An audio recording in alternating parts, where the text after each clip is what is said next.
Praise the lord. దేవునికే మహిమ కలుగునుగాక. ఆశీర్వాదము మన జీవితంలోకి రావాలంటే, దేవుని దీవెన మన జీవితంలో చూడాలంటే మన జీవితంలో ఒకటి ఉండాలి. అదే సాక్రిఫైజేషన్. అదేంటి? మనం సంపాదిస్తేనో లేదా ఒకరి దగ్గర తీసుకుంటేనో మన దగ్గర డబ్బు ఉంటుంది, కానీ సాక్రిఫైస్ చేస్తే ఎలా ఉంటుంది అనే ఆలోచన కలగొచ్చు. చూద్దాం. యోహాను 6:9. కాబట్టి యేసు కన్నులెత్తి బహుజనులు తన యొద్దకు వచ్చుట చూచి, మీరు భుజించుటకు ఎక్కడి నుండి రొట్టెలు కొని తెప్పింతుమని ఫిలిప్పుని అడిగెను. గాని ఏమి చేయునయుండెనో తానే ఎరిగియుండి అతనిని పరీక్షించుటకు అలాగడిగెను. అందుకు ఫిలిప్పు వారిలో ప్రతివాడును కొంచెము కొంచెము పుచ్చుకున్నటకైనను 200 దేనారముల రొట్టెలు చాలవని ఆయనతో చెప్పెను.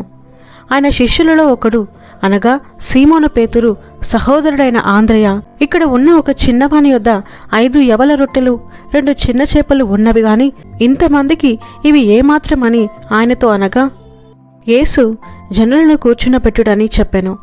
ఆ చోట చాలా పచ్చికై ఉండెను గనక లెక్కకు ఇంచుమించు 5,000 మంది పురుషులు కూర్చుండిరి. యేసు ఆ రొట్టెలు పట్టుకొని కృతజ్ఞతాస్తుతులు చెల్లించి కూర్చున్న వారికి వడ్డించెను.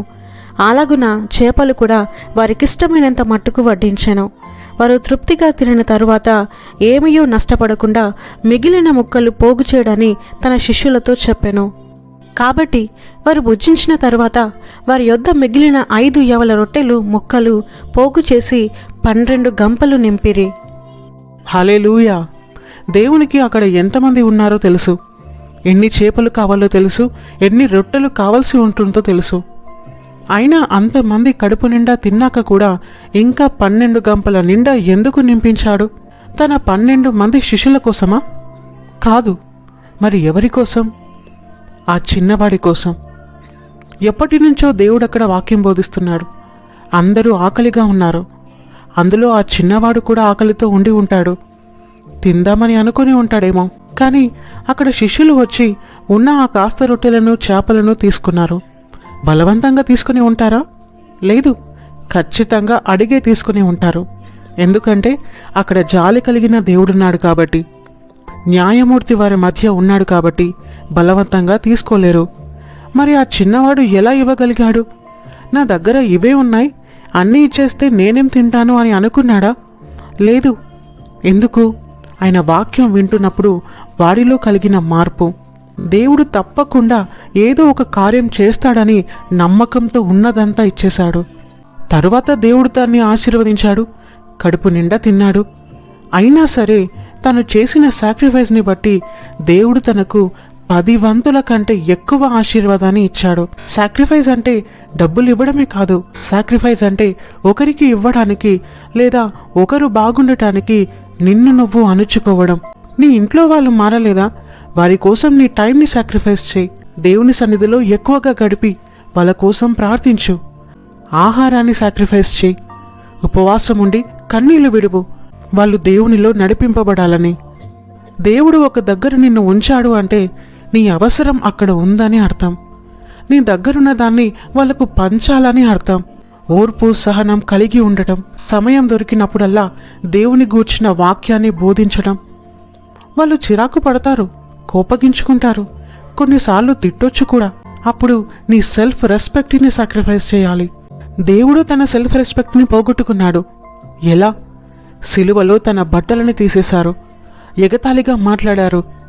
అయినా మౌనంగా ఉండి తన సెల్ఫ్ రెస్పెక్ట్ని సాక్రిఫైస్ చేశాడు. ఎవరి కోసం? మన కోసం, మనం రక్షించబడటానికి. అంత గొప్ప దేవాది దేవుడే తన సెల్ఫ్ రెస్పెక్ట్ని మన కోసం సాక్రిఫైస్ చేసినప్పుడు మనమెంత? మరి అంత చేసిన దానికి ప్రతిఫలం ఉంటుందా అంటే ఖచ్చితంగా ఉంటుంది. 100% గొప్ప ఫలితం ఉంటుంది. ఒక వ్యక్తిని దేవునిలోకి నడిపించావు, అయితే కొంతకాలానికి ఆ వ్యక్తి దేవునిలో ఫలించి ఆత్మలను రక్షించేంత ఎదిగినప్పుడు అక్కడ దేవుడు అతడినే కాదు, తనకి సువార్తను బోధించిన, తన కోసం ప్రార్థించిన నిన్ను కూడా చూస్తాడు, జ్ఞాపకం చేసుకుంటాడు, నీకు ఫలింపును ఇస్తాడు. ఎందుకంటే దేవుని మాటను విని తనకు సువార్తను బోధించి తన కోసం ప్రార్థించినందుకు. ఒక విత్తనం వేయి, రోజుకింత నీళ్లు పోయి, ఎదుగుదల ఫలింపు దేవుడు చూసుకుంటాడు. ఫలాలు మాత్రం ఏదో ఒక రోజు నువ్వు తప్పకుండా కోసుకుంటావు. దేవుని కోసం మనం చేసే ఏ చిన్న పని అయినా దానికి నూరంతల ఫలాన్నిస్తాడు. కాకపోతే ఆ ఆసక్తి మనలో ఉండాలి. అందుకే రోమా 12:11లో ఆసక్తి విషయంలో మాంద్యులు కాక ఆత్మయందు తీవ్రత గలవారై ప్రభువును సేవించుడి, నిరీక్షణ గలవారై సంతోషించుచు, శ్రమయందు ఓర్పు గలవారై ప్రార్థనయందు పట్టుదల కలిగి ఉండుడి. ఆమేన్. ప్రార్థన చేసుకుందాం.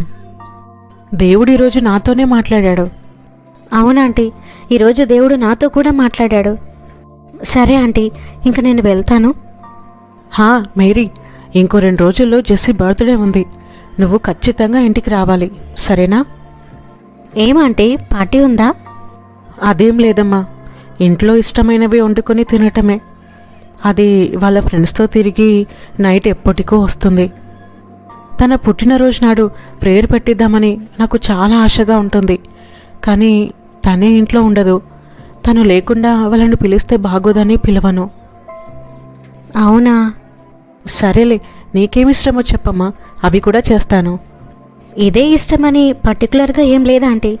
మీరు ఇష్టంతో ఏం చేసినా ఇష్టంగా తింటాను. నీలాంటి కూతురు నాకుంటే ఎంత బాగుండు తల్లి. తల్లిదండ్రులు లేని వాళ్ళకే వాళ్ళ విలువ తెలుస్తుంది ఆంటీ. నేను మీ కూతురునే అనుకోండి.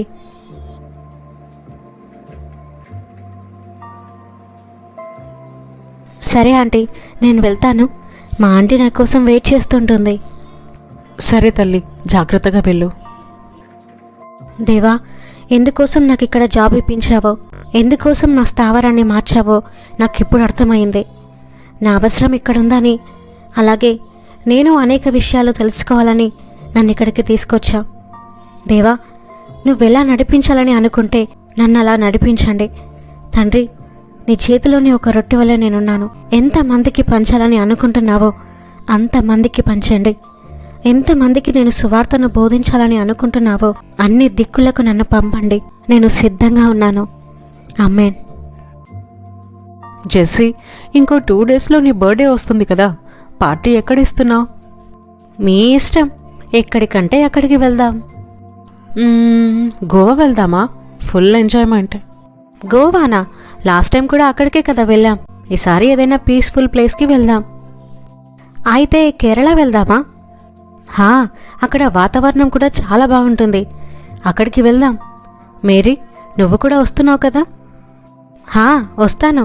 కానీ నీ పుట్టినరోజు నాడు కాదు, అంతకు ముందు రోజే, అంటే ఈరోజు సాయంత్రమే బయలుదేరి రేపు ఈవినింగ్ వరకు వచ్చేద్దాం. అదేంటి, వెళ్తుందే బర్త్డే కోసం, అలాంటిది అంతకు ముందు రోజే రిటర్న్ అంటున్నావు? అంటే తనకేం తెలీదు కానీ జెస్సీ, రేపు మార్నింగే బయలుదేరి నీ బర్త్డే నెక్స్ట్ డే రిటర్న్ అవుదాం. ఏమంటావు? సరే. సరే అయితే ఈరోజు తొందరగా ఇంటికి వెళ్ళి బట్టలు ప్యాక్ చేసుకుందాం. అందరూ రేపు మార్నింగ్ ఎగ్జాక్ట్లీ 6కి స్టేషన్లో ఉండాలి, సరేనా? ఓకే. ఓకే. ఇప్పుడు ఎలా? బర్త్డే రోజు ఇంటికి వస్తానని ఆంటీతో చెప్పాను. నేను వాళ్ళతో కలిసి వెళ్తే ఆంటీ చాలా బాధపడుతుంది.